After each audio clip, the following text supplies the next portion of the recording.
Alhamdulillahirabbil alamin. Alhamdulillah alladzi hadana li hadza. Alhamdulillahilladzi ja'alana minal muslimin. Alhamdulillahilladzi an'ama 'alaina hadzal din al-Islam wa hadhihi syariah. Alhamdulillahilladzi jama'ana fi hadzal makan al-mubarak. Asa an yajma'ana fi jannatihil firdausil a'la.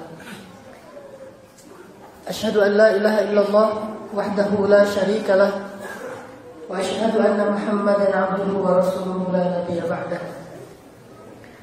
Radina billahi rabban wa bi Muhammadin nabiyya wa rasula wa bil islami dina. Allahumma salli wa sallim wa barik ala hadzal nabiy wa ala alihi wa sahbihi wa man tabi'ahu ila yaumil qiyamah.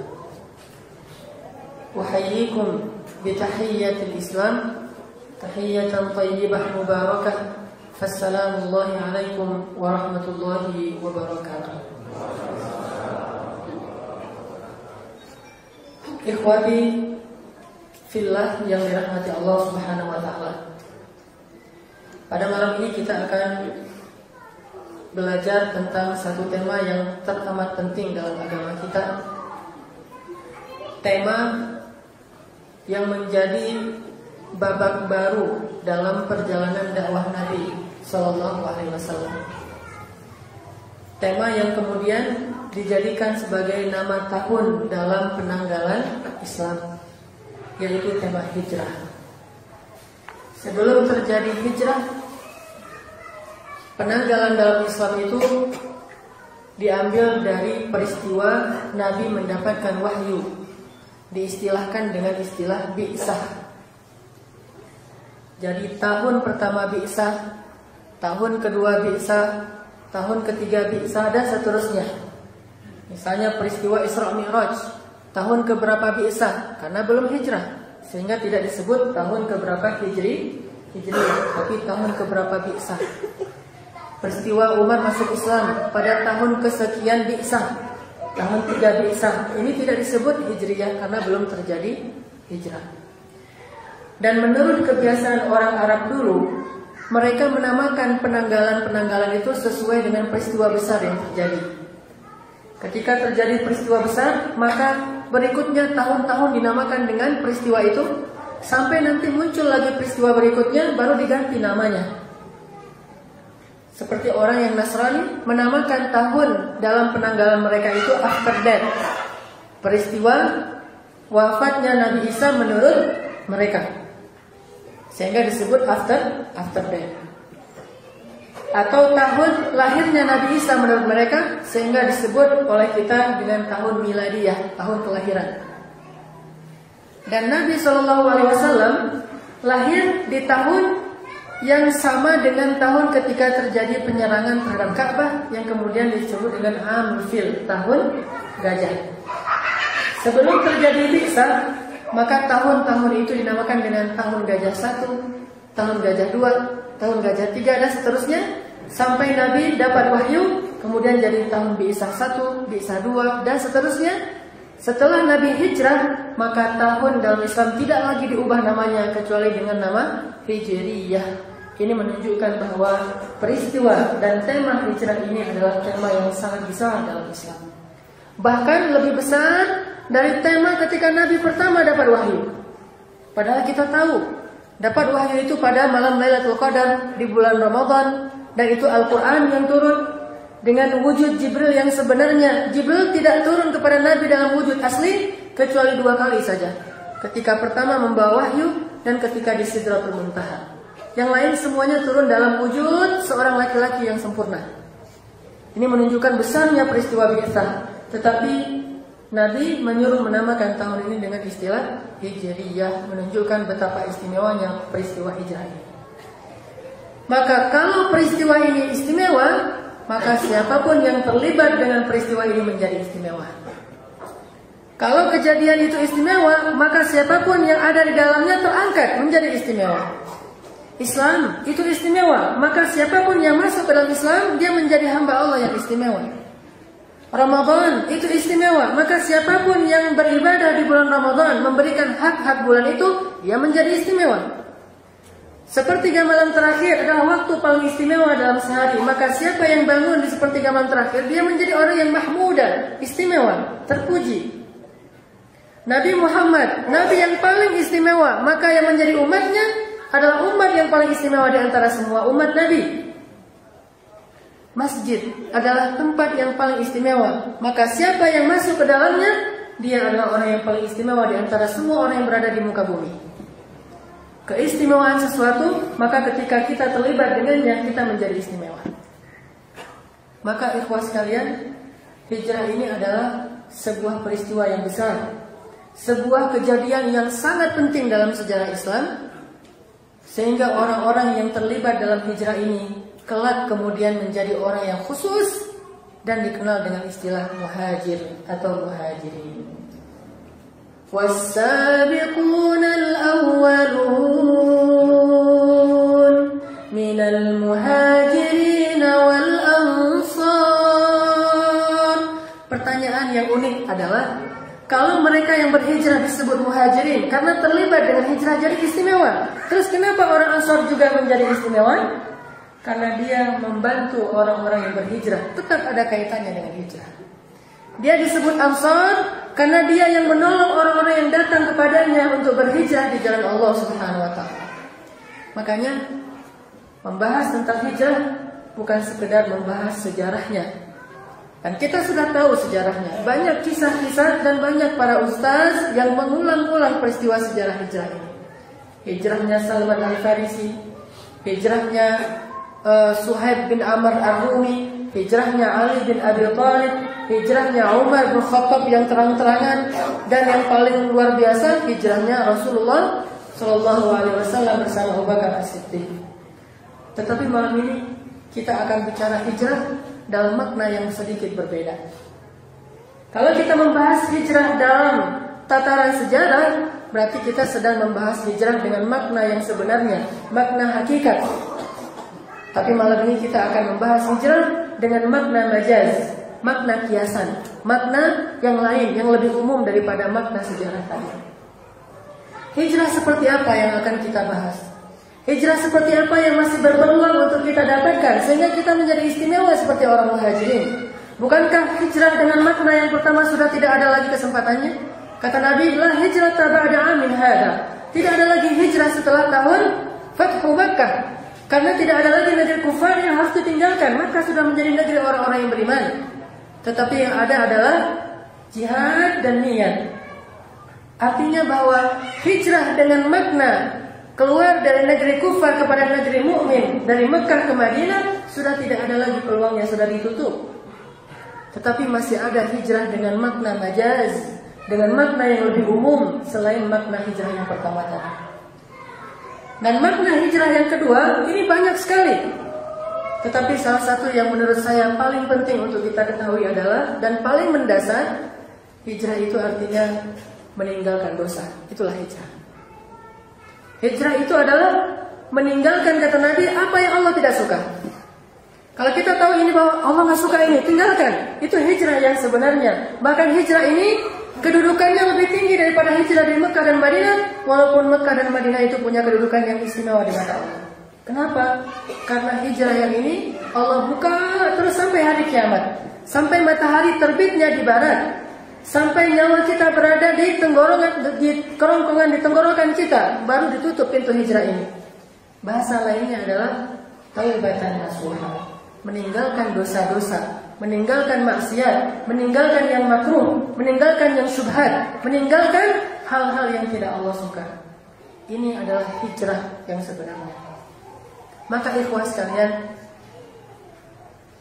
kalau kita membaca Al-Quran, kita akan menemukan bahwa banyak sekali ayat-ayat tentang hijrah. Dan hijrah ini bukan hanya peristiwa yang terjadi di zaman Rasulullah SAW. Hijrah ini adalah amal yang menghiasi setiap sejarah para anbiya, setidaknya ulul azmi.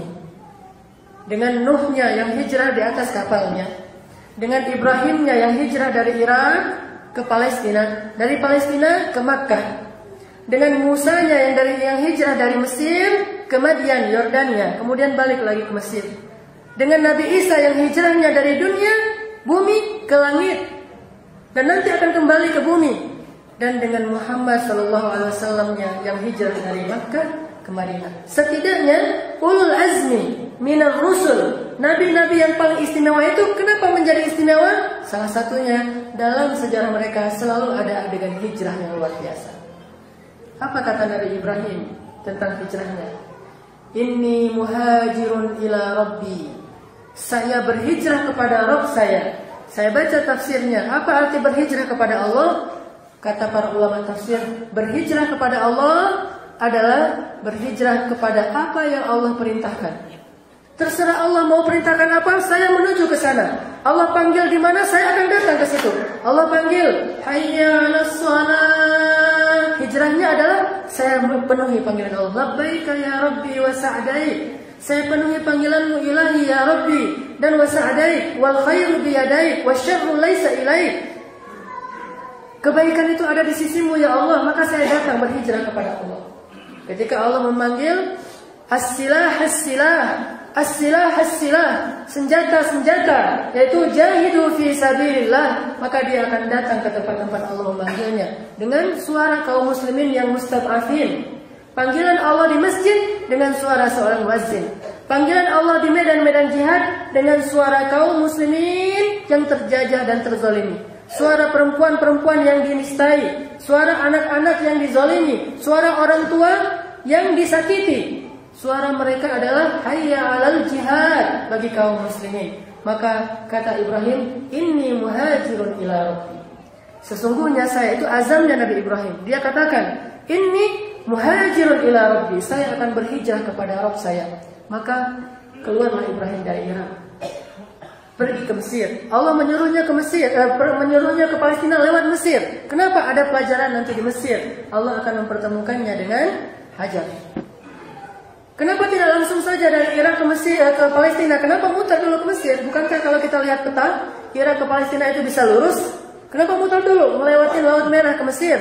Allah ingin mempertemukannya dengan sesuatu yang baik. Inni muhajirun ila rabbi. Pokoknya kalau berhijrah pada Allah, pasti ada kebaikan yang Allah sedang sediakan. Allah panggil kita, halummu ilayya ya abdi. Kesini wahai hambaku, kesini. Allah panggil, inni muhajir. Saya langsung berhijrah. Ternyata di Mesir, Sarah ini kan terkenal sangat cantik ya. Seorang wanita Irak yang terkenal cantiknya luar biasa. Sehingga ketika sampai di Mesir, Raja Mesir kagum dengan kecantikan Sarah, kemudian ingin menikahi Sarah. Ditanya ke Ibrahim, man hadih? Siapa perempuan itu? Ibrahim tidak bisa menjawab itu istri saya, karena kalau ketahuan saya suaminya, maka saya akan dibunuh. Demi menikahi Sarah, tergila-gila kepada Sarah. Sehingga Ibrahim mengatakan, hadhi ukhti, ini saudari saya.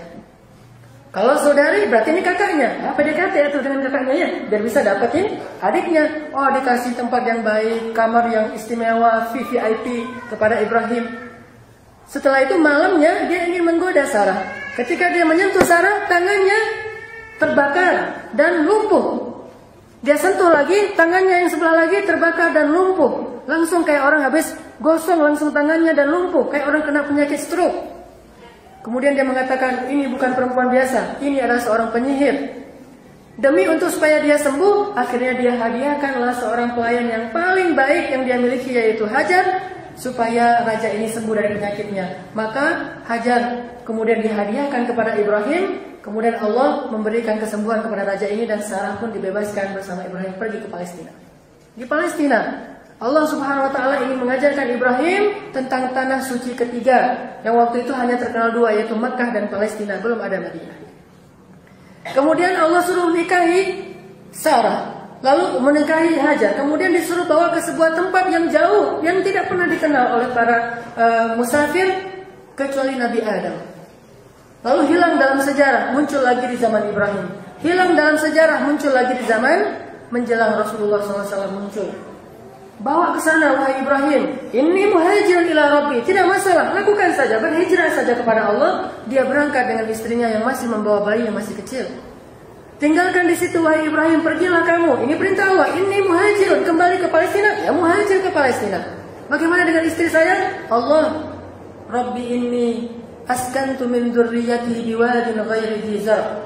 Rabbi waj'al fi afidatin nas tahwi ilaihim. Ya Allah, jadikan hati manusia itu senang kepada mereka. Lalu ditinggalkan, muncul Zamzam yang tidak habis-habisnya sampai sekarang. Zamzam, susu air yang seperti susu ibu, sesuai dengan kebutuhan manusia. Kalau jamaah haji berkurang, dia tidak membanjiri kota Makkah. Kalau jamaah haji bertambah, dia juga tidak akan kekurangan. Ma'un mubarak, air yang begitu berkah, ini yang namanya berkah. Harta yang berkah itu seperti itu. Ketika ada kebutuhan, Allah cukupkan demi kebutuhan kita. Ketika tidak ada kebutuhan, Allah kurangi supaya tidak mubazir. Itulah rezeki yang berkah. Jadi kalau kita makan sedikit, ingatlah bahwa memang kebutuhan kita segitu supaya kita tidak berbuat dosa seperti syaitan, yaitu mubazir. Kalau lebih, karena memang ada yang menginginkannya, ada yang membutuhkannya. Intinya, Zamzam Allah berikan lewat hijrahnya Ibrahim ke Makkah. Sampai sekarang, kalau jamaah haji lagi rame-ramenya, apalagi haji besar, maka itu tidak akan kurang dari kebutuhan jemaah haji. Tetap semuanya dapat beberapa puluh liter. Ada yang dibawa resmi, ada yang diambil sendiri, diminum di sana, dipakai untuk berbagai macam kebutuhan. Tapi ketika musim umrohnya berhenti, terutama setelah Idul Fitri, tidak boleh umroh kecuali bagi orang dalam saja, sehingga kita lihat di parabola itu Ka'bah menjadi sepi. Zamzam tidak membanjiri kota Makkah. Harusnya kalau dia keluar banyak, kalau yang ngambilnya kurang maka banjir. Tidak sesuai dengan kebutuhan. Ini hasil dari hijrah.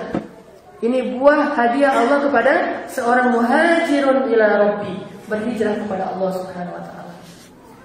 Makanya ada satu nasihat dari ulama. Ini penting, kalau bisa ini jadi status kita di hati, bukan di handphone. Status, apa statusnya? Min awwalil khair an tatruka syarr. Awal dari kebaikan itu adalah tinggalkan dosa. Mau dapat kebaikan dari Allah, tinggalkan dosa. Itu aja syaratnya. Tinggalkan dosa, berhijrahlah dari dosa. Min awalil khair, pengen jadi orang yang rezekinya berkah, tinggalkan riba. Pengen jadi orang yang khusyuk salatnya, tinggalkan dosa. Pengen bisa menghafal Al-Quran, tinggalkan dosa. Pengen ketika duduk dalam majelis ilmu itu ilmu kemudian melekat di benak dan hati kita, tinggalkan dosa.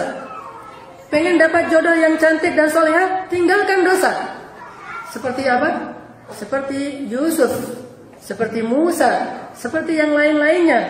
Tinggalkan dosa, awal dari kebaikan. Pengen dapat kebahagiaan di rumah tangga, tinggalkan dosa. Karena sesungguhnya kesengsaraan kita itu karena dosa. Tidak ada sebab lain selain dosa. Allah Subhanahu wa taala menurunkan rahmat kepada hambanya setiap hari. Jangan pikir jarang. Setiap hari Allah turunkan rahmat kepada kita. Kulla yawmin huwa fi sya'n. Setiap hari Allah sibuk memberi rahmat kepada hambanya. Terus ada hamba yang bertanya, "Ya Allah, kenapa saya tidak dapat rahmat?" Dosa menghalangimu dari rahmat Allah Subhanahu wa taala. Dosa menghalangi kita dari rahmat Allah. Jangan salahkan Allah kalau kita punya penyakit terus tidak sembuh. Karena dosa menghalangi kita dari sembuh. Allah sudah turunkan syifa. Kalau orang yang sedikit dosanya dan banyak bertaubat, Allah mudahkan kesembuhannya. Kecuali sebagian kecil yang sengaja Allah uji seperti Ayub. Umar, ada yang sakit perut. Bukan sakit perut biasa, sakit perut udah berhari-hari. Tanya sama Umar, Madik, kenapa kamu? Saya sakit perut. Sini, kata Umar. Dipegang perutnya. A'udzubillahi minasyaitonirrajim. Bismillahirrahmanirrahim. Alhamdulillahirabbil alamin. Diruqyah. Kemudian Rabban nas adlibil ba's ishfi anta syafi la shifaa illa shifaa. Gimana perut? Udah langsung sembuh, cepat sekali. Langsung sembuh dan lebih sehat dari sebelum dia sakit. Allah berikan rahmat cepat sesuai dengan sedikit banyaknya dosa. Makanya kata Aisyah radhiyallahu anha ketika ditanya, siapa orang yang pertama masuk surga? Orang yang paling sedikit dosanya. Bukan yang paling banyak amalnya, tetapi yang paling sedikit dosanya. Karena kalau orang sedikit dosa, Allah akan bimbing hatinya kepada banyak amal-amal soleh. Kalau kita merasa kurang bisa semangat beramal soleh, itu pasti sebabnya dosa. Jangan pikir dosa itu nggak ngaruh bagi kita. Bahkan dunia dan akhirat kita dipengaruhi oleh dosa kita. Sedikit saja berpengaruh. Kalau kita ada yang merasa tidak berpengaruh oleh dosa, itu mungkin naudzubillah. Tsumma qasat qulubuhum min ba'di dzalik. Hatinya sudah keras. Ada orang ngelihat aurat perempuan, ngelihat film porno dan seterusnya, ngelihat hal-hal yang vulgar. Gue mah biasa aja ngelihat gitu-gitu, nggak ngaruh. Ini qasat qulubuhum, sudah keras hatinya. Terus ada orang yang melihat sedikit, udah astagfirullahaladzim, lo lebay lo, gitu aja, ngeres apa segala macam. Enggak, dia masih baik hatinya, sehingga langsung berasa. Bagi dia itu langsung terasa, sedikit aja ada yang tidak baik terasa bagi dia. Sedangkan kita, banyak hal yang tidak baik terjadi, biasa-biasa saja. Bukankah kata Nabi, selemah-lemah iman itu adalah mencegah kemungkaran di hati? Artinya, merasa tidak nyaman dengan kemungkaran di dalam hati kita. Makanya mau dapat kebaikan, tinggalkan dosa. Berhijrahlah dari dosa. Dan yakinlah janji Allah. Sebagaimana kata Nabi, siapa yang meninggalkan sesuatu karena Allah, karena takut kepada Allah, maka Allah akan menggantikan untuknya yang lebih baik dari itu. Meninggalkan pertemanan, bukan dia tidak mau berteman, tetapi meninggalkan kebiasaan gaul yang buruk, sehingga akhirnya dia ditinggalkan oleh teman-temannya, atau dia mungkin dibenci, dikucilkan oleh teman-temannya. Allah akan menggantikan untuknya teman yang lebih baik. Dan ini buktinya. Ketika kita berhijrah, kita jadi bersaudara. Kita jadi bersaudara di sini dan saling kenal, bukan karena saya buat program, itu hanya asbab. Bukan karena Al-Latif buat program, itu hanya asbab syariatnya. Tetapi karena antum sedang berhijrah, Allah menjanjikan untuk antum akan mempertemukan dengan orang yang lebih baik sebagai teman-teman baru antum. Disinilah buktinya. Lalu ketika kita berhijrah, Allah menjanjikan akan memberikan yang lebih baik. Dulu kita berhijrah dari satu pekerjaan, Allah akan berikan pekerjaan yang lebih baik. Nanti kita akan dengarkan kisah-kisah ini bukan dari saya secara teoritis, tetapi dari langsung pelakunya yang sudah mendapatkan bukti dari janji Allah. Min awalil khair an tatruka syarr. Kalau mau dapat kebaikan dunia akhirat, tinggalkan saja dosa. Insya Allah dapat. Dan nanti banyak sekali buktinya. Yang pertama, kita coba dengar sharing dari kakak kita, saudara kita, sahabat kita. Bagi yang sebagian mungkin adik kita, Ayah Doni. Mana Ayah Doni? Ya, silakan Ayah Doni ke depan. Saya minta tolong Ayah Doni untuk sharing kepada kita tentang pengalaman hijrah beliau dan bagaimana perasaan dan kehidupan beliau after hijrah. Apakah benar janji Allah dan Rasul bahwa bagi yang berhijrah ada kebaikan yang lebih banyak daripada sebelum dia berhijrah? Silakan Ayah.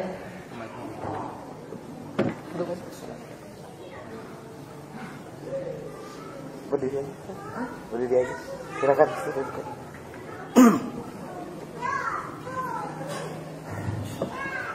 Assalamualaikum warahmatullahi wabarakatuh.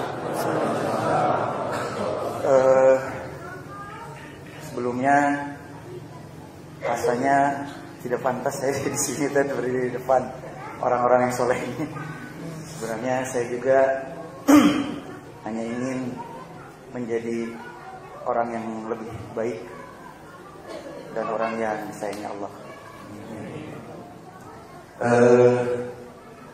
Nama saya Doni. Kalau di komunitas underground atau musik bawah tanah, saya lebih dikenal dengan nama Depa. Saya vokalis sebuah band metal, kadas, hardcore, punk rock, ya apalah namanya. Tapi itu dulu. Saya terlahir di keluarga muslim, cuman keluarga yang kurang taat akan agama Islam. Terus remaja saya besar di jalanan kota Bandung, tepatnya di Jalan Sumatera, di belakang Mall BP. Saya dulu di situ dari tahun 95 mungkin sampai 2008-an kan saya di 3 tahun saya itu di jalan, pulang ke rumah paling pas hari raya. Hari-hari remaja saya diisi dengan banyak dosa atau maksiat. Pada tahun 96 saya membuat sebuah band, ya karena di lingkungan saya semuanya rata-rata musisi gitu. Musik underground. 98 saya menikah di umur 25 tahun. Dengan band itu banyak pengalaman yang saya dapat. dari, tapi kayaknya semuanya nggak usah diceritain lah, semuanya nggak ada yang diridhoi lah sama Allah. Udah boro-boro tahu tentang agama, semua orang juga sibuk akan dunia di situ. Jadi yang terlintas di benak saya pada dulu itu gimana caranya menghabiskan waktu di dunia ini dengan bersenang-senang, bebas tanpa aturan. Gimana caranya biar bisa menjadi orang yang terkenal, banyak duit, bisa manggung di mana-mana, bisa manggung dengan band idola saya, bisa manggung di luar negeri, bisa tour. Kalau tour sih sempat saya ternyata Allah masih saya tour walaupun saya nggak taat gitu. Tapi kasih se Indonesia saya pernah, kecuali Papua saya belum. Alhamdulillah juga rezeki dari situ, dari band juga banyak gitu. Cuman yang nggak jadi apa-apa, begitu aja dapat duit habis. Akhirnya setelah mengeluarkan 4 album, mulai di tahun awal habis pulang dari tur Jawa Bali di awal 2012, pulang dari tur mungkin karena kecapean saya sakit.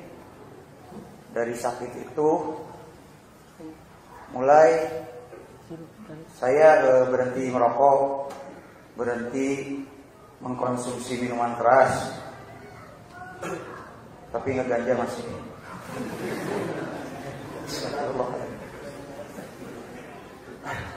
Pertengahan 2012 mulai galau, mulai nggak nyaman di komunitasnya, ke gig udah nggak enak. Dari situ saya mulai pelan-pelan sholat, walaupun maksudnya nggak full 5 waktu, masih kadang asar, kadang libur. Pokoknya semau saya, bukan semampu saya, semaunya aja. Karena pada waktu itu saya rasa tidak banyak kajian-kajian. Di akhir 2012 saya bertemu dengan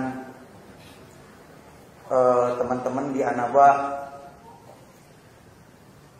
Mungkin mereka tahu saya mulai galau gitu kan. Waktu itu ada saudara saya Ucai dari Rocket Rockers, terus teman-teman Pam yang drummernya Billboard mulai ngobrol, ya kita ngaji yuk. Akhirnya saya mulai ngaji bareng mereka. Waktu itu di Hotel Ciamplas.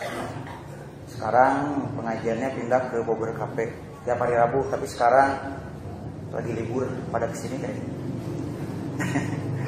Terus tahu Al-Latif pada awal-awal 2013, mungkin karena Allah tahu ya saya pengen jadi bener gitu, orang yang baik. Makanya di awal 2013 itu saya buka kedai bakso, dan alhamdulillah bagus gitu. Dan jadi karena kedai bakso itu akhirnya saya tidak terlalu menumpukan hidup saya di band. Terus di tahun 2013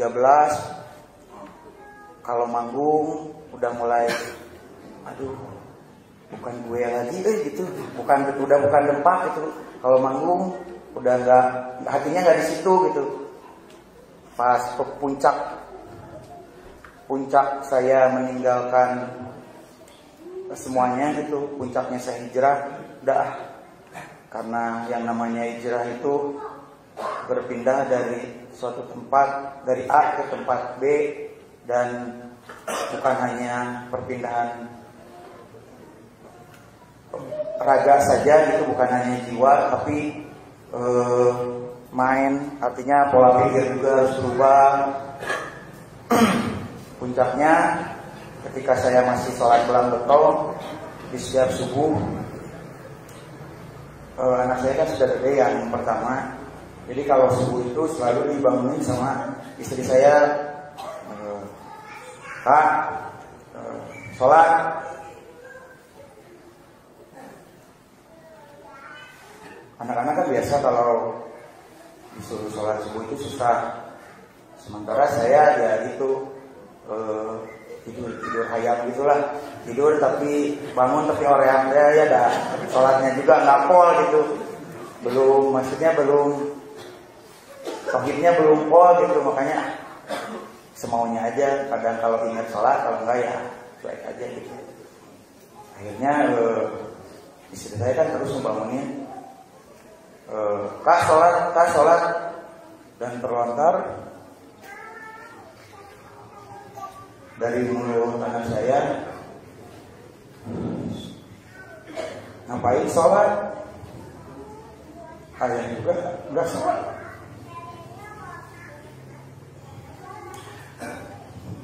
Nah itu sih yang bikin saya imam gitu, yang nanggung dosa keluarga saya teh suami gitu, saya, ayah. Dan akhirnya dari sejak itu saya niatkan bahwa tidak akan pernah meninggalkan sholat. Dan akhirnya berjalan sampai sekarang, ikut kajian, dan emang benar gitu apa yang dijanjikan Allah. Ketika kita meninggalkan sesuatu yang buruk karena Allah akan menggantinya dengan yang lebih baik. Saya sempat dinyir-nyir oleh beberapa sahabat saya di komunitas yang tadinya suka datang ke warung jadi nggak pernah. Ya saya mah berprasangka baik aja gitu. Dan ketika kita berprasangka baik, insya Allah juga akan ngasih yang baik-baik. Pertama-tama sih saya marah waktu itu, wah Ustaz Rusmed, wah ini, wah itu malilah sudah pak itu jadi. Ya akhirnya mungkin mereka lihat sehari, 2 hari, seminggu, 2 minggu, sebulan, 2 bulan, setahun, 2 tahun. Mungkin sekarang hijrah saya 3 tahun mungkin kalau saya itu. Dan akhirnya di akhir 2014 saya memutuskan keluar dari band saya, bukan karena melihat dari segi ya, soalnya ada beberapa hadis ya yang menyatakan bahwa ya saya emang nggak melihat musik buat dakwah atau apa, tapi saya mau melihatnya musik saya gitu. Ketika saya perform di bawah kan orang nikrat pada mabuk, akhwat dan ikhwan bercampur yang bukan mahramnya, itu kan kalau di syariat Islam adalah dosa itu. Ketika kita menyampaikan kebaikan dan kebaikan itu ditiru oleh orang, maka kita akan mendapat pahala orang tersebut tanpa mengurangi pahala orang tersebut. Begitu juga kalau kita menyampaikan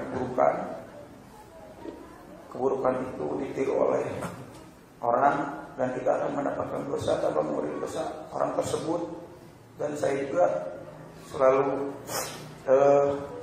terngiang itu kata-kata Ustaz Nujul, dosa itu akan besar bila yang berbuat dosa yang kecil itu adalah seorang panutan. Saya rumasa gitu, rumasa kayak apa gitu? Saya merasa gitu. Saya ngerasa gitu, saya tuh banyak fans. Kalau saya ngomong ditudutan gitu. Jadi akhirnya daripada jadi banyak. Jadi saya juga berpikir, dengan saya kira sekarang, dengan saya berbuat amal, jauh gitu buat nutup dosa-dosa yang saya telah lalu. Kadang-kadang saya berpikir begitu. Tapi insya Allah Ustaz, waktu itu juga saya ngobrol sama Ustaz Nujul, ya asal tobat nasuha, insya Allah yang tadinya dosa itu akan berbalik menjadi amal baik ke beliau. Ya akhirnya saya ada harapan gitu akhirnya. Ya tapi ingat, ayah harus berpegang kepada tali Islam, jangan coba ya meninggalkan. Karena tapi alhamdulillah ya Allah Maha tahu gitu. Walaupun saya banyak ditinggalkan sahabat-sahabat saya yang dulu, tapi saya digantikan oleh sahabat-sahabat yang lebih soleh, yang baik di sini di Alati, alhamdulillah. Terus teman-teman, kalaupun di luar juga banyak ya. Jadi banyak yang ngajak, ayo maju di sini, ke majelis ini, alhamdulillah. Dan ya intinya, carilah sahabat itu yang jangan mengajak kita hanya bersenang-senang saja, tapi carilah sahabat yang selalu mengingatkan kita sama Allah. Itu aja. Kalau ada sahabat yang selalu mengingatkan kita sama Allah, ingat, pegang erat-erat, peluk, jangan dilepas. Karena insya Allah teman-teman yang soleh itu akan memberikan syafaat di akhirat kelak. Ya, cuma segitu aja kan. Assalamualaikum warahmatullahi wabarakatuh. Waalaikumsalam warahmatullahi wabarakatuh. Ya, luar biasa jemaah, bahwa banyak hal yang dulu saya sempat duduk lama dengan Ayah Doni, cerita-cerita, dan masih banyak hal yang belum, mungkin karena keterbatasan waktu belum bisa disampaikan semuanya. Tapi sekarang kita bisa melihat bahwa kehidupan kita setelah berhijrah itu Allah buat lebih berkualitas daripada sebelum berhijrah. Allah ganti semuanya, kualitas hidup kita, keberkahan rezeki kita, terus keberlimpahan kebahagiaan di dalam hati kita, Allah ganti. Karena itu janji Allah melalui lisan Rasulnya. Siapa yang meninggalkan satu keburukan karena Allah, Allah menggantinya dengan kebaikan yang lebih banyak untuk dia. Jadi nggak usah khawatir. Ditambah lagi dengan sebuah kaidah, min awwalil khair an tatruka syarr. Awal dari kebaikan itu tinggalkanlah dosa. Mau dapat kebaikan apapun, istighfar. Makanya dulu para ulama melihat dosa mereka itu kepada banyak hal. Melihat dosa mereka itu pada dirinya, melihat dosa mereka itu pada istrinya, melihat dosa mereka itu pada anaknya, melihat dosa mereka itu pada bahkan kepada rezekinya, bahkan pada hewan ternaknya. Para ulama dulu, para salafus salih, kalau misalnya hewan yang biasanya memberikan susu beberapa gelas atau beberapa jerigen, ternyata berkurang jumlah susunya, itu penyebabnya dosa, sehingga mereka bertobat kepada Allah hanya gara-gara susunya berkurang dari hewan ternak mereka. Kalau anak-anak mereka yang biasanya taat kepada orang tua kali ini agak keras kepala, itu enggak hanya anaknya yang dinasihati, tetapi mereka menasihati diri sendiri karena itu dampak dari dosa. Kalau dia ada masalah dengan pasangannya, istrinya jadi mungkin ngambek atau ada masalah dengan dia, tidak nyaman hubungan mereka, itu pasti sebabnya dosa. Dan saya membuktikan bahwa kalau saya lagi ada masalah dengan pasangan dan saya mencoba muhasabah diri, ini pasti karena dosa, lalu datang ke masjid sholat, lalu meminta ampun kepada Allah, biasanya pulang dari sana itu Allah akan memberikan kita solusi, jalan keluar. Jadi damai lagi gitu, jadi nyaman lagi dengan pasangan kita. Dan caranya banyak sekali. Bisa mungkin dengan didatangkan tamu ke rumah kita, sehingga kan nggak enak di depan tamu kita diam-diaman ya, ngobrol. Tamu pulang udah biasa lagi. Caranya banyak. Atau mungkin dengan cara Allah tiba-tiba melapangkan dada kita. Mungkin yang salah adalah pasangan kita, tetapi yang dilapangkan dada kita, sehingga dengan kelapangan dada kita tetap bisa berbuat baik pada dia. Kita senyum, kita ucapkan kata-kata yang baik. Akhirnya jadi baik lagi, dan kemudian hubungan kita menjadi lebih nyaman kembali. Ini semuanya adalah gara-gara dosa. Tidaklah Allah menghalangi seseorang dari rahmat, kecuali penghalangnya itu adalah dosa-dosa kita. Makin besar dosanya, makin sulit dan makin banyak rahmat yang kita tidak dapatkan. Termasuk ilmu. Para ulama dulu karena ilmu mereka banyak dan jarang sekali lupa. Sekali lupa itu pasti sebabnya dosa. Dan kita tahu adegan Imam Syafi'i ketika beliau curhat kepada gurunya Imam Waqi'. Kenapa hafalan saya akhir-akhir ini melemah ya guru? Kata gurunya, sesungguhnya ilmu itu cahaya Allah. Dan cahaya itu tidak diberikan kepada para pendosa. Maka bertaubatlah. Imam Syafi'i teringat dengan mungkin ada beberapa kesalahan yang gak sengaja beliau lakukan. Termasuk di zaman Utsman bin Affan. Ketika Utsman bin Affan membuat majelis seperti ini di masjid. Utsman ini seorang khalifah, Amirul Mukminin, presiden, seorang imam masjid, dan seorang ulama yang mengajarkan ilmu. Syarat duduk dalam majelis Utsman bin Affan adalah bertaubat. Syarat duduk dalam majelis ilmunya Utsman bin Affan adalah bertaubat. Kalau ada yang belum bertaubat, maka nggak boleh duduk dalam majelis ilmu Utsman. Kenapa? Allah tidak akan turunkan rahmat dari ilmu kepada orang yang masih banyak dosanya. Sehingga mereka datang dengan wudu, kemudian pakaian yang baik, kemudian mereka membagi-bagi parfum, bersiwak dan beristighfar kepada Allah, baru duduk dalam majelis ilmu. Tiba-tiba datang dari luar seorang laki-laki yang ketika dia mau masuk masjid, secara tidak sengaja sekilas lewatlah seorang perempuan dengan berhijab. Lalu hijabnya ditiup dengan angin kencang, ada angin kencang dan terbukalah auratnya dan kelihatan rambutnya. Laki-laki ini melihat sekilas saja, karena dia menganggap ini kebetulan, cuma sekilas dan cuma rambut dari jarak yang jauh, sehingga dia anggap itu sesuatu yang sepele, tidak beristighfar. Tanpa beristighfar dia masuk ke masjid, kemudian duduk dalam majelisnya Utsman. Utsman mengatakan, kenapa aku melihat ada seorang laki-laki yang datang kepada kita, sedangkan di matanya masih ada bekas dosa? Di matanya masih ada bekas dosa. Utsman tahu. Lalu laki-laki itu mengatakan, ya Amirul Mukminin, bagaimana engkau tahu? Apakah telah turun wahyu kepadamu? Padahal tidak ada lagi wahyu setelah Rasulullah. Apa kata Utsman? Ittaqu farasatal mu'min. Hati-hati kamu dengan firasat orang yang beriman. Farasat, firasat. Dan ini hanya diberikan kepada orang salih. Kita tidak punya firasat seperti ini. Jadi jangan menilai orang lain, oh ini ahli maksiat, ini ahli dosa. Tidak. Untuk diri saja, untuk diri kita. Artinya hanya sekilas saja ngelihat, yani dia juga cuma rambut dan itu pun jarak jauh. Ternyata tidak diridhoi oleh Allah untuk duduk dalam majelis ilmunya Utsman. Bagaimana dengan kita yang lebih dari rambut dan tidak sekilas dan tidak jarak jauh, jarak dekat sekali? Maka awal dari setiap kebaikan, tinggalkanlah dosa, hijrah, dan nanti Allah akan berikan kebaikan-kebaikan. Mudah-mudahan ini bermanfaat. Kita lanjutkan insya Allah nanti setelah salat Isya. Bismillahirrahmanirrahim. Ikhwah sekalian, kata kunci kita pada malam ini adalah kalimat tadi dari para ulama bahwa min awwalil khair an tatruka syarr. Awal dari setiap kebaikan itu adalah tinggalkanlah dosa. Pokoknya kalau kita ngerasain ada galau sedikit, itu sebabnya bukan karena belum ketemu pacar atau belum dapat pacar, masih jomblo. Bukan itu sebab seseorang galau. Galau itu dari dosa. Seorang kecewanya berlebihan itu dari dosa. Gelisah itu dari dosa. Penyakit jasmani, rohani, dan kehidupan kita semua bermasalah itu semuanya sebabnya dosa.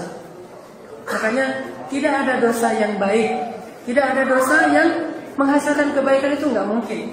Dan tidak juga ada kebaikan yang menghasilkan keburukan. Maka awal dari kebaikan itu tinggalkan dosa. Nabi SAW menasihati kita dengan kalimat, "Idza kathurat dzunubul 'abdi wa laysa lahu 'amalun yukaffiruha, ibtalahu Allahu bil hazan liyukaffiraha." Kalau ada hamba yang dosanya banyak tapi dia tidak cukup amal untuk mengkifarat dosa-dosanya, Allah akan mengujinya dengan kesengsaraan untuk mengkifarat dosa-dosanya. Jadi dosa itu membuat hidup kita susah. Jadi kalau kita punya banyak dosa tapi kita sedikit amal, maka tidak balance, tidak seimbang antara bebannya dengan yang bisa menampungnya. Maka akhirnya Allah akan menguji kita dengan banyak sekali beban-beban hidup untuk bisa menampung dosa-dosa kita sebagai kifarat atas dosa-dosa kita. Sakit itu sebabnya dosa. Seandainya orang tidak berdosa, apakah dia kemudian akan sakit? Ya, mungkin sakitnya itu untuk raf'ud derajat, untuk mengangkat derajat. Tapi kalau terus-menerus ujian yang Allah berikan kepada dia itu hanya untuk mengkifarat dosanya, kapan dia akan diangkat derajatnya? Karena Allah tidak akan mengangkat derajat sebelum dia dibersihkan dari dosa-dosa. Wa rafa'na laka dzikrak, setelah alladzi anqadha dhahrak, Allah meringankan dulu beban-beban. Alam nashrah laka sadrak wa wada'na 'anka dzikrak wa wada'na 'anka dhahrak alladzi wa wada'na 'anka wizrak alladzi anqadha dhahrak wa rafa'na laka dzikrak. Kami turunkan dulu wizrak. Wizrun itu adalah dosa, dan yang paling besar itu adalah syirik. Kami turunkan dulu beban-beban dosamu yang telah memberatkan punggungmu, baru kemudian wa rafa'na laka dzikrak. Maksudnya apa? Kalau bagi kita, itu bagi Rasulullah secara khusus. Kalau bagi kita makna ayat itu, Allah tidak akan mengangkat derajat seseorang yang masih banyak dosa. Maka Allah akan mengkifarat dulu dosanya, baik dengan amal salihnya. Kalau tidak cukup, maka dengan musibah-musibah yang akan ditimpakan kepada dia. Tergantung besarnya dosa kita. Makin besar, maka tunggulah. Idza jaa ajalul la yastakhiruna sa'atan wa la yastaqdimun. Kalau sudah datang waktu yang Allah ancamkan, Allah mengatakan, kalla sayalamun, summa kalla sayalamun, kalla sawfa ta'lamun, summa kalla sawfa ta'lamun. Atau fantadhiru inni ma'akum minal muntadhirin, fatarabbasu inna ma'akum minal mutarabbisin. Tunggu saja. Kalau tidak percaya, nanti Allah akan mendatangkan kepada orang-orang yang berdosa itu satu musibah yang tujuannya adalah untuk mengkifarat dosanya. Kalau dia gagal dengan musibah itu, maka dia menjadi tsumma radadnahu asfala safin. Jadilah dia orang yang serendah-rendahnya. Makanya ikhwan sekalian, yakinlah kepada janji Allah dan Rasul bahwa siapa yang meninggalkan suatu keburukan karena Allah, Allah akan menggantikan untuknya banyak kebaikan dari jalan yang lain. Ada satu nasihat dari Imam Ibnu Qayyim Al-Jauziyah tentang bahayanya dosa atau keburukan-keburukan yang ditimbulkan dari dosa. Kata beliau, dosa itu yang pertama adalah menghalangi seseorang dari ilmu yang benar. Ilmu yang benar. Apa ilmu yang benar? Ilmu yang benar itu ilmu yang membuat kita setelah mengetahuinya jadi lebih takut kepada Allah. Karena kata Nabi, Ra'sul hikmah makhafatullah. Ilmu yang puncaknya itu adalah merasa takut kepada Allah. Itu ilmu yang benar. Atau serendah-rendahnya kata Imam Al-Ghazali, ilmu itu adalah meyakini bahwa akhirat lebih baik daripada dunia. Jadi kalau kita dapat ilmu agama tapi tidak lebih yakin bahwa akhirat lebih baik daripada dunia, itu bukan ilmu yang hak, bukan ilmu yang benar. Apalagi kalau kita tidak mendapatkan rasa takut kepada Allah setelah belajar ilmu, berarti itu bukan ilmu yang hak, bukan ilmu yang benar. Itu hanya tsaqafah, itu hanya wawasan, itu hanya tamattu akli, itu hanya sensasi berpikir. Banyak orang yang berpikir sudah duduk dalam majelis ilmu, sedangkan ketika dia pulang tidak bertambah imannya, padahal tujuan dari duduk dalam majelis ilmu adalah untuk memperbaharui iman. Apa kata Mu'adz bin Jabal? Hayya najlis nu'min sa'ah. Ayo kita duduk memperbaharui iman kita sebentar. Nu'min sa'ah, nujaddid imanana, memperbaharui iman kita. Jadi kalau kita duduk dalam majelis ilmu, tetapi kita tidak bertambah iman, ada dua kemungkinan. Majelis itu bukan majelis ilmu tapi majelis lalai. Atau kemungkinan yang kedua, balrona ala qulubihim. Hati kita telah ditutup oleh dosa-dosa sehingga tidak lagi mendapatkan kesan dari ilmu. Coba lihat, ada orang yang mendengarkan ayat Allah, mendengarkan hadis-hadis Rasulullah langsung di hatinya. Kalau saya menyebutnya dengan istilah bertilawah dengan hati. Bagaimana bertilawah dengan hati? Idza tutla 'alaihim ayatur rahman, idza tutla 'alaihim ayatur rahman kharru sujjadan wa bukiya. Kalau dibacakan ayat Allah, kharru, nggak kuat berdiri. Kharru itu tersungkur dalam terjemahannya. Maksudnya adalah lututnya jadi gemetar, nggak kuat berdiri sehingga dia tersungkur. Lalu sujjadan, dia bersujud minta ampun pada Allah. Wa bukiya, menangis. Tafidhu minad dam'i mimma 'arafu minal haqq. Matanya penuh dengan air mata, berlinang-linang sampai basah janggutnya, sampai terdengar suara seperti air mendidih di dalam dadanya. Itulah Rasulullah SAW. Kemudian para sahabat, bagaimana keadaan Umar ketika membaca surat At-Tur? Ketika dia selesai dengan ayat-ayat sumpah, kemudian sampai kepada ayat tentang kiamat, bahwa kiamat itu azab Allah itu inna azab rabbika lawaqi'. ma lahu min dafi', gak kuat berdiri langsung menangis. Ini adalah kesan di hati bagi orang-orang yang sedikit dosanya dan yang sering bertaubat. Sedangkan orang yang banyak dosanya mendengar ayat-ayat Allah gak ada ngaruhnya. Sawa'un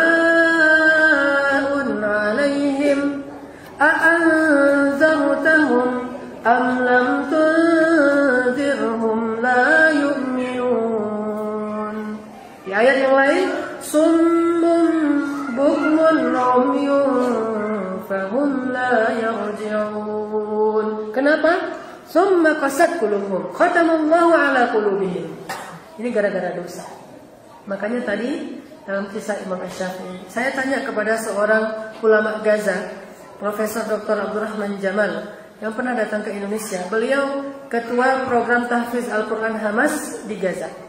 Datang ke Indonesia 2 tahun yang lalu. Saya ketemu, saya tanya, ya Syekh, kenapa anak-anak Gaza itu mudah sekali menghafal Al-Quran? Sebulan, 2 bulan khatam Al-Quran. Dan rata-rata sebulan sudah khatam. Sehari 1 juz hafalan barunya. Dan lancar. Apa rahasianya? Metode apa yang dipakai? Apakah quantum memory, quantum learning, dan seterusnya? Beliau tidak tahu apa itu semua. Tidak ada metode itu di kami. Terus apa metodenya, Syekh? 1, mereka adalah orang-orang yang jauh dari perbuatan yang sia-sia dan dosa. Bagaimana akan berbuat dosa? Negerinya negeri yang terjajah. Listrik saja tidak ada, bagaimana akan nonton TV? Ketika saya tanya kepada akhwat yang hafal Al-Quran 21 hari di Cianjuang, di tempat saya, beliau khatam Al-Quran 21 hari, hafizah 21 hari. Modalnya apa? Ketika datang ke pesantren itu cuma dari Ad-Duha sampai An-Nas, kurang dari setengah juz. Modalnya cuma segitu. 21 hari berikutnya hafizah dan lancar. Saya tanya kepada beliau karena saya nggak habis pikir kok bisa kayak gitu. Kata beliau, saya sejak kecil nggak pernah nonton TV. Sejak kecil tidak pernah nonton TV. Belajarnya di Yaman, dan di Yaman itu juga TV-nya lebih selamat dari Indonesia, itu pun tidak pernah nonton. Makanya kenapa saya beli parabola di rumah?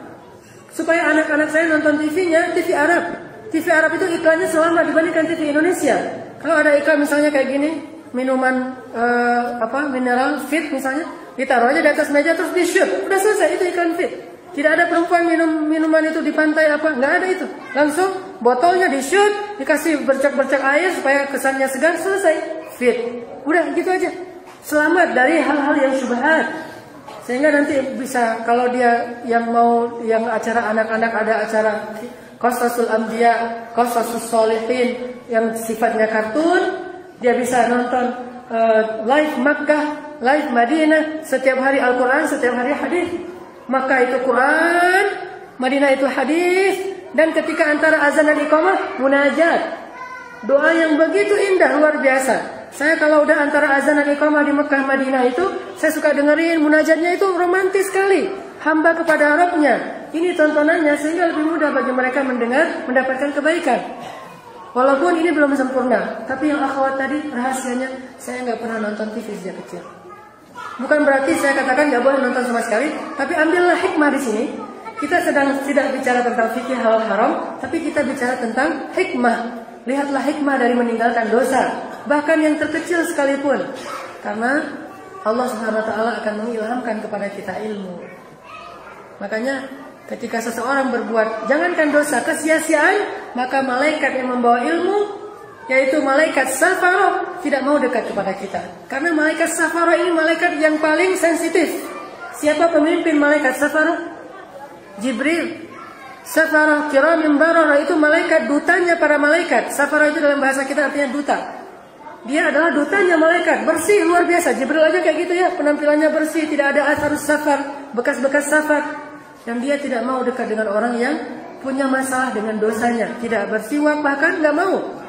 Sehingga pernah seorang ulama memimpin sholat berjamaah, tiba-tiba di belakangnya ada jamaah yang kelegean, terap, itu sendawa.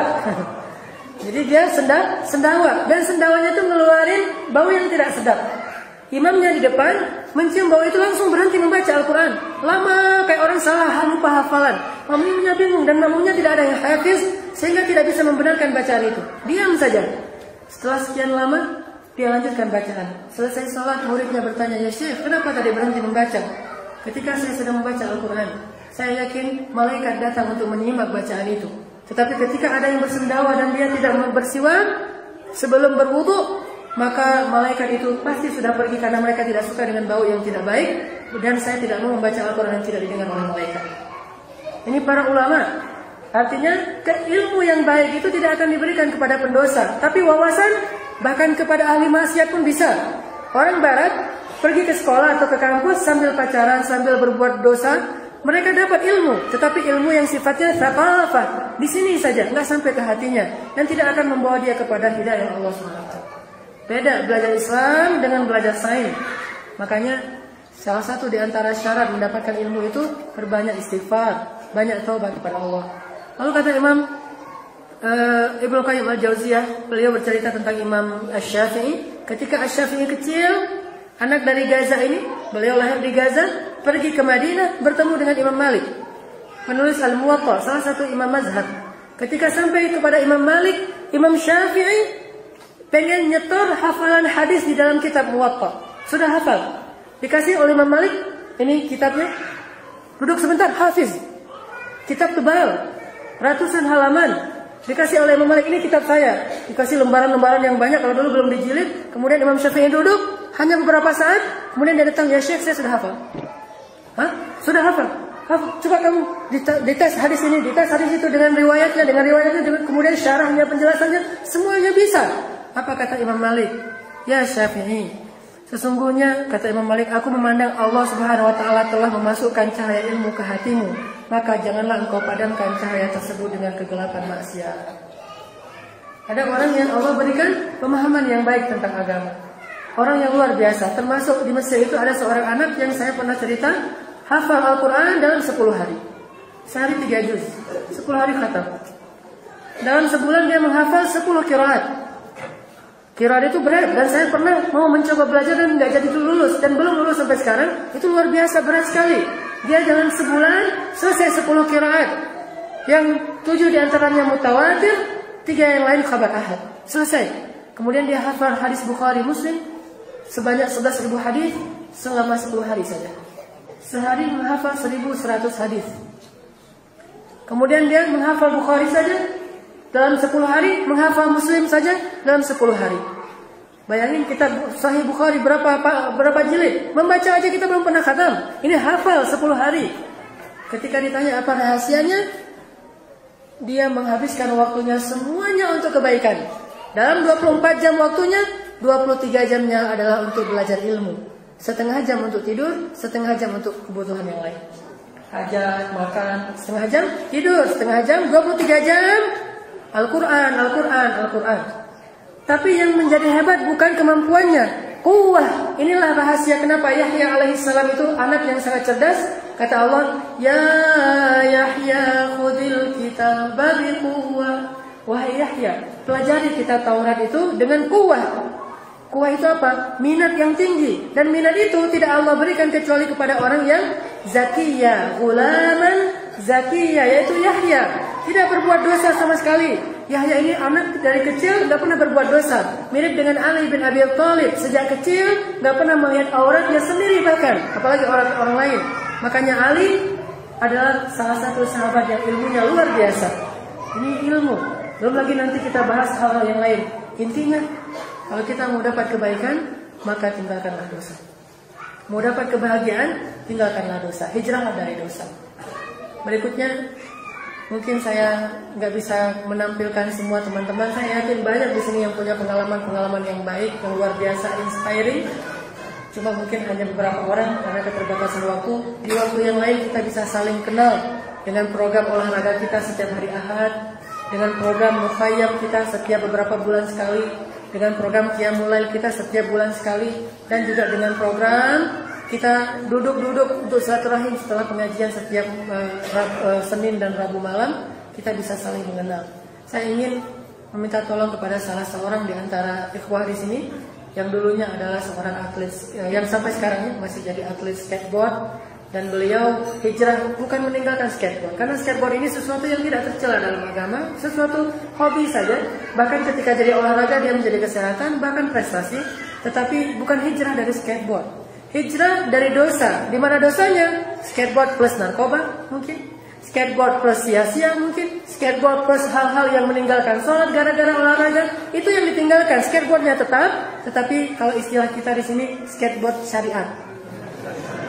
Tadi ada musisi syariat, skateboard syariat, geng motor syariat, kiki, geng motor syar'i, dan di sini banyak. Ada boxer syariat, ada orang apa lagi? Taekwondo syariat, karate syariat, kempo syariat, ini militer syariat, ustadz syariat. Masa ustadz syariat? Semuanya disyariatkan, bukan ditinggalkan hobinya, tidak. Kita tidak menyuruh orang untuk meninggalkan kesenangannya, tapi kita mengantarkan orang dari satu kesenangan dengan kesenangan yang lain yang lebih luar biasa di sisi Allah Subhanahu wa taala. Kita panggilkan saudara kita Pevi. Mana Pevi? Ya, silakan Pevi.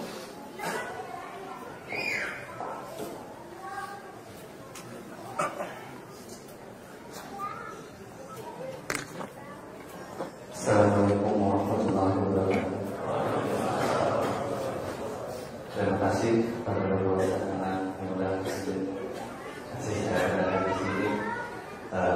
Ya, pada intinya saya tidak akan berlama-lama. Perkenalkan, nama saya Pevi Permana Putra. Saya telah lahir di Bandung 27 tahun yang lalu, dan saya anak tunggal yang berada di keluarga yang terpisah sejak umur saya 9 tahun. Sejak umur saya 9 tahun, saya tidak pernah mengenal agama. Saya tidak pernah yang namanya tahu sholat. Semua di sini ada ibu mertua saya sekalian sudah. Mudah-mudahan dimaafkan yang saya bercerita. Ya, saya seorang atlet skateboard. Saya meniti karir di tahun 2004 dan saya berkarir di 2005, 2006, 2007 sampai 2013 saya juara nasional dan saya 3 kali mendapatkan medali juara Asia. Pada saat itu saya sangat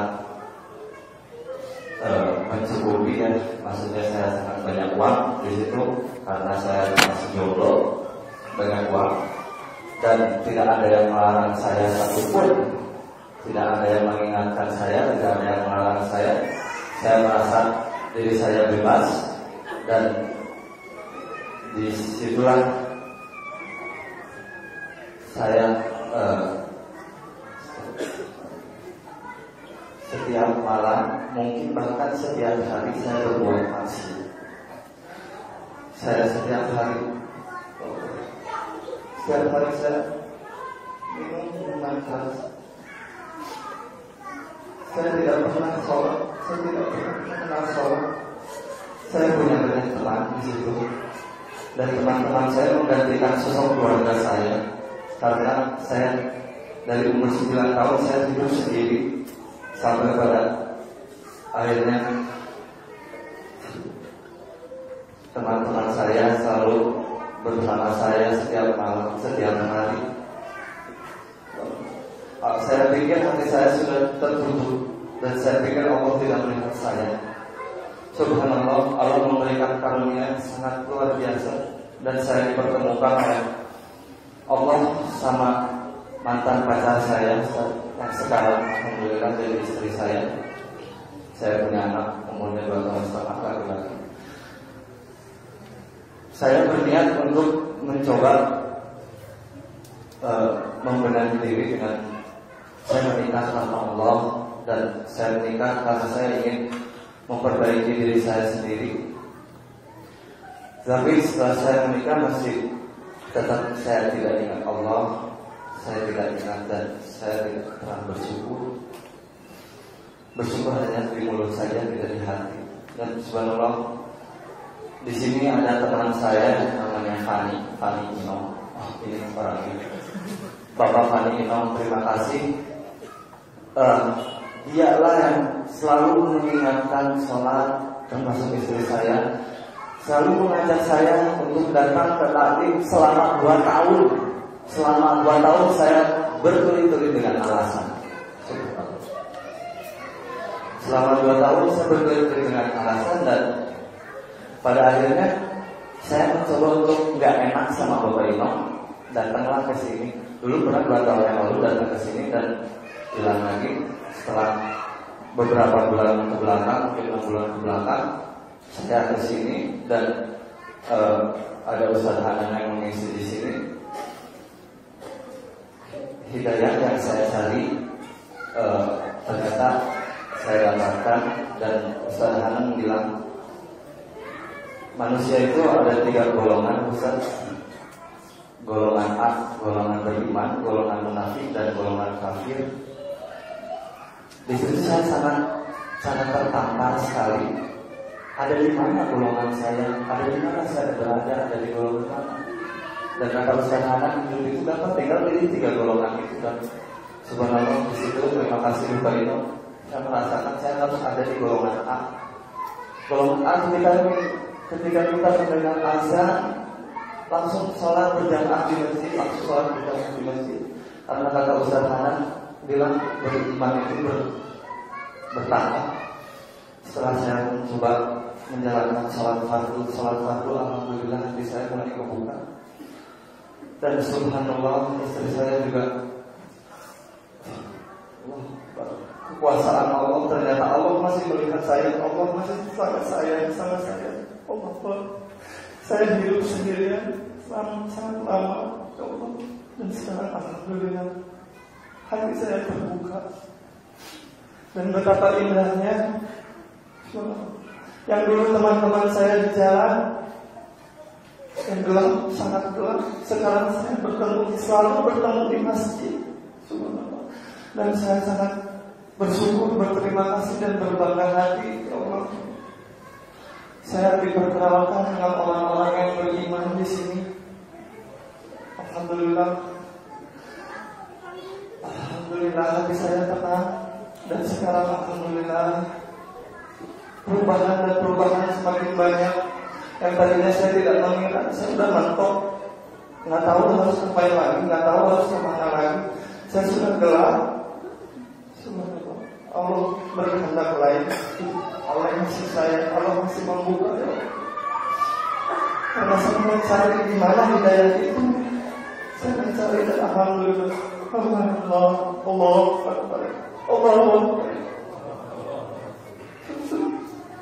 Dulu saya sholat karena istri saya, bukan karena Allah. Karena saya maklum, istri saya selalu sholat, saya tidak. Dan saya sholat karena istri saya.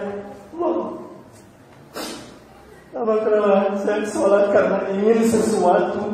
Saya sedekah ingin sesuatu. Allahu Akbar. Dan alhamdulillah, insya Allah saya akan sholat karena Allah Ta'ala, la ilaha illallah Muhammad Rasulullah. Terima kasih, ya Allah. Orang tua soleh mungkin itu biasa, tapi pemuda soleh itu luar biasa. Assalamualaikum warahmatullahi wabarakatuh. Ya, ikhwan sekalian, begitulah Allah Subhanahu wa Ta'ala membimbing kita dari satu kebaikan kepada kebaikan yang lain.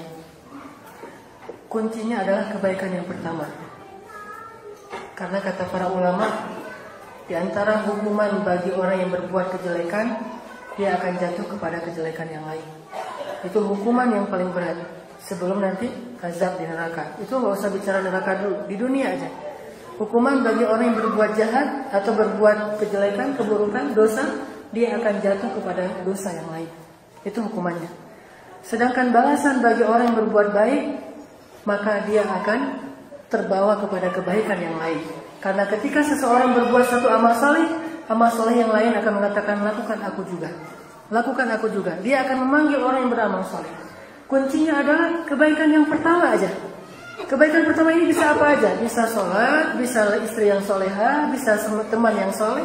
Kalau kita lihat tadi, salah satu kebaikan yang pertamanya adalah memiliki seorang teman yang soleh, yang saling mengingatkan, wa tawasau bil haq wa tawasau bis sabr. Karena kalau tanpa itu, innal insana lafi khusr. Manusia itu rugi kalau tidak ada teman yang saling wa tawasau bil haq wa tawasau bis sabr. Itulah awal dari kebaikannya. Dari kebaikan itu kemudian melangkah kepada kebaikan yang berikutnya. Salat lillah, karena Allah SWT. Dari itu kemudian melangkah lagi kepada kebaikan berikutnya. Atau mungkin dari teman yang saling melangkah kepada masjid dulu, ke ta'lim. Dari ta'lim itu melangkah kepada salat yang berjamaah, lalu bertemu dengan saudara-saudara sesama muslim. Akhirnya terus jadi istiqomah di jalan Allah SWT. Kebaikan balasannya adalah kebaikan, dan hukuman dari keburukan adalah melakukan keburukan yang lainnya. Ini pengalaman pribadi, bukan hanya teori lagi. Dan begitulah nasihat-nasihat dari para ulama. Siap berhijrah dan istiqomah insyaallah. Ada satu lagi yang mau saya tampilkan sebetulnya, tapi karena masih ada satu agenda sedikit lagi setelah ini, biar jadi penasaran dan menjadi agenda berikutnya kita. Saya ingin menampilkan banyak sebetulnya, tapi salah satunya kekasih saya juga, yaitu Kiki Briges. Brigesnya pakai ya Kiki Briges, ini kekasih saya karena Allah. Ingin juga suatu saat sharing kepada kita. Ada hal yang lain yang juga menakjubkan dari hijrahnya beliau. Dan juga saya sempat semobil dengan Kiki Briges dan banyak cerita ketika saya jalan bersama Kiki Briges ke Saritem. Banyak cerita tentang pengalaman pribadinya, dan itu mudah-mudahan jangan hanya saya yang tahu, kita juga semua tahu, sehingga jadi inspirasi. Tapi next insyaallah coming soon edisi Kiki Briges. Nanti akan ada edisi lagi yang masih banyak yang lain. Makanya ayo kita saling kenal mengenal, supaya kita masih saling bisa menggali, bukan untuk pamer, karena keburukan tidak dipamerkan, tetapi untuk menjadi inspirasi. Seperti kata Ayah Doni tadi, siapa yang menunjukkan kebaikan, ini dari hadis Rasul, maka dia dapat pahala kebaikan dari orang yang menirunya tanpa mengurangi pahala orang tersebut. Jadi kalau kita menunjukkan inspirasi hijrah kita, lalu ada orang yang berhijrah, mudah-mudahan ini akan mendapat pahala bagi kita dari hijrah orang tersebut tanpa mengurangi pahala hijrahnya dia.